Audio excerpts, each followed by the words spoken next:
নমস্কার সকলকে। আশা করছি আপনারা সকলে খুব ভালো আছেন। তো নতুন একটি ভিডিওতে আপনাদের অনেকখানি স্বাগত জানাই। আজকের এই ভিডিওটা মায়ের কনকাঞ্জলির সময়। তো দেখছেন আমার মা বড় মাকে চুল আঁচড়ে দিচ্ছেন। প্রথমে শিব বাবার চুল আঁচড়ে দিয়ে, মানে তেল দিয়ে, নারকোল তেল দিয়ে চুল আঁচড়ে দিলেন। এরপরে মাকে চুল আঁচড়ে তেল দিয়ে চুল আঁচড়ে দিচ্ছেন চিরুনি দিয়ে। তারপরে কিন্তু একইভাবে ডাকিনী যোগিনীকেও কিন্তু এইভাবে মাথায় তেল দিয়ে চুল আঁচড়ে দেওয়া হয়। মানে ওই যে বলে না যে মেয়ে যখন বাড়ি থেকে চলে যায় তখন তাকে সুন্দরভাবে সাজুগুজু করিয়ে পাঠানো হয়, ঠিক সেই রকম। এবার মা একটুখানি শিবের মাথাতে সিঁদুর দিয়ে তারপরে বড় মায়ের মাথাতেও সিঁদুরটা লাগিয়ে দিলেন।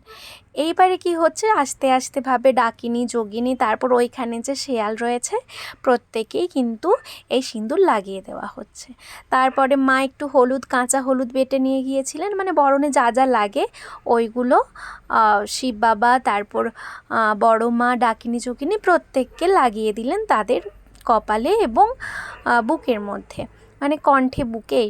তারপরে এবার মা কী করছেন, একটা নুড়ি থাকে, এই নুড়িটা প্রদীপের শিখাতে একটুখানি গরম করে হাতের মধ্যে মা লাগিয়ে নিয়ে মায়ের গালে, শিব বাবার গালে, ডাকিনী যোগিনী সকলের গালে একটুখানি তাপ দিয়ে দেন।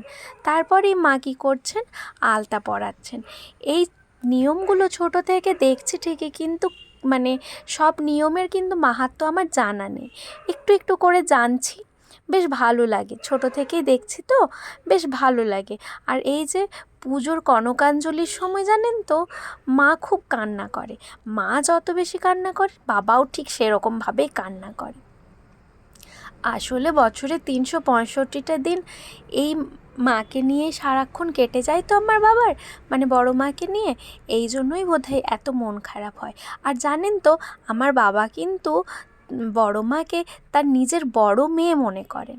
তো ওই জন্য আরও বেশি যখন মায়ের বিদায় হয় তখন খুব বেশি কান্না করেন, আর সাথে মাও কান্না করেন।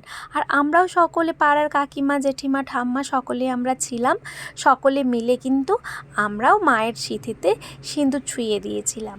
আসল বরণটা মা করেছিলেন ঠিকই, কিন্তু আমরা সকলে সিঁদুর ছুঁয়ে দিচ্ছিলাম। আর এই সৌভাগ্য তো সবসময় হয় না, যে যখন মায়ের কনকাঞ্জলি হয় বা বিদায়ের সময় মাকে সিঁদুর ঠেকানোর সুযোগ কিন্তু সবসময় হয়ে ওঠে না। এই যে করতে পেরেছি, মন খুব আনন্দ। ওই যে দেখতে পাচ্ছেন দূরে আমার বাবা হেঁটে যাচ্ছেন, আসলে একটা পুজোর দায়িত্ব তো খুব চাপের মধ্যেই থাকেন। এই যে সব ঠাম্মা কাকিমারা সব কী করছেন, মাকে আলতা দিচ্ছেন পায়ে। আমি আর দিদিও কিন্তু সাথে সাথে লেগে পড়েছি মায়ের পায়ে আলতা দেওয়ার জন্য। ওই যে আমার পাশে দেখতে পাচ্ছেন ওটা আমার দিদি। হয়তো আপনারা ভাবছেন যে এত দেরি কেন হচ্ছে আমার ভিডিওটা দিতে। কি করব বলুন, পুজোর খুব চাপ, আর পরপর এত পুজো লেগে আছে। বাড়িতে প্রথমে দুর্গা পুজো, তারপর লক্ষ্মী পুজো, এরপরে হচ্ছে কালী পুজো, সাথে সাথে আবার জগদ্ধাত্রী পুজোও আছে। আমি সেই ভিডিও আপনাদের সকলের সাথে শেয়ার করব, হয়তো একটু সময় লাগছে। আর হ্যাঁ, জানেন তো আমাদের এই কালী পুজোটা কিন্তু খুব ধুমধাম করেই হয়। পরের দিন খিচুড়ি খাওয়ানো হয়, ওই যে দূরে প্যান্ডেল করেছে ওখানে কিন্তু নরনারায়ণ সেবা হয়। আর এই যে মাকে সিঁদুর ছোঁয়ানোর পর আমরা সকলে সকলের গায়ে সিঁদুর ছুঁয়ে দিচ্ছিলাম। ওইখানে মা, দিদি, আর ওই যে দূরে দেখতে পাচ্ছেন ওটা আমার বুনু দাদা ভাইকে, মানে আমার জামাইবাবুকে সিঁদুর ছুঁয়ে দিচ্ছেন। আর এই যে বয়স্ক মানুষটা দেখতে পাচ্ছেন উনি আমাদের দিদা, মানে আমার মায়ের মা। তো সকল মিলে আমরা খুব আনন্দ করছিলাম, ওইখানে দেখছিলাম।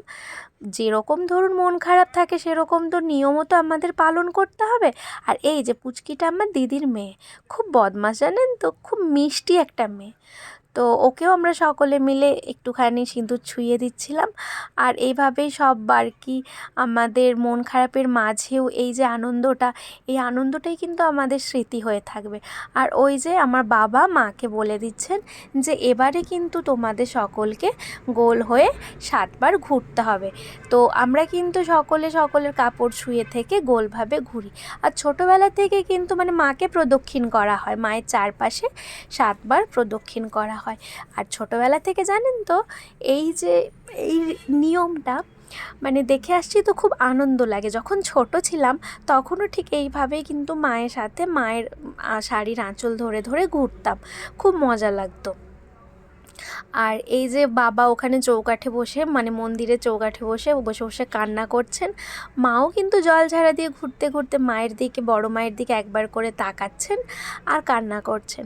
মেয়ে চলে যাবে তো। যতই আমরা জানি যে মা আসবেন সন্ধেবেলাতে আবার নিজের বাড়িতে, তবুও তো মনটা খারাপ লাগে না? সারা বছর মা থাকেন, এবার যখন পুজোর একটা দিন সকালবেলাতে উনি আবার চলে যান, ফির সন্ধেবেলা আসেন, কিন্তু ওই চলে যাওয়ার মুহূর্তটা আমাদের সকলেরই খুব মন খারাপ হয়। সকলে মিলে আমরা একটু মাকে প্রণাম করে নিচ্ছি। আর এই যে নিয়মগুলো, এই নিয়মগুলো যতবার দেখি আর ভাবি সত্যি আমাদের মা কাকিমারা সব না থাকলে হয়তো এই নিয়মগুলো আমরা জানতেই পারতাম না। বিশেষ করে নিয়মগুলো ঠাম্মার থেকে শেখা, ঠাম্মা দিদা এদের সকলের থেকে শেখা।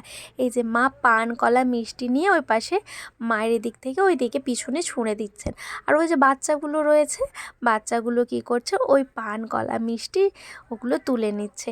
এই যে ছোটোবেলাতে জানেন তো আমরাও এরকম করতাম, মায়ের দিক থেকে ছুঁড়তো আর আমরাও পিছনে গিয়ে সব বাচ্চাদের সাথে ওরকম হামলে পড়তাম যে মা কখন ওইগুলো ছুঁড়বে আর আমরা কখন ওই কলাটা মিষ্টিটা নেব।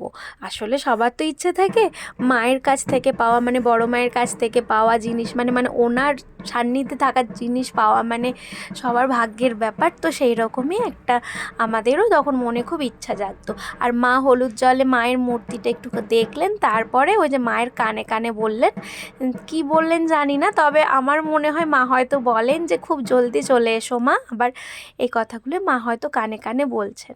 আর ওই যে বাবা মায়ের কাছে আসলো, বাবা এসে বলছে যে একটু তাড়াতাড়ি করো, এবার তো মাকে নিয়ে বেরোতে হবে, এটাই আর কি এসে বলে গেলেন। মানে বড় মাকে নিয়ে তো বেরোতে হবে।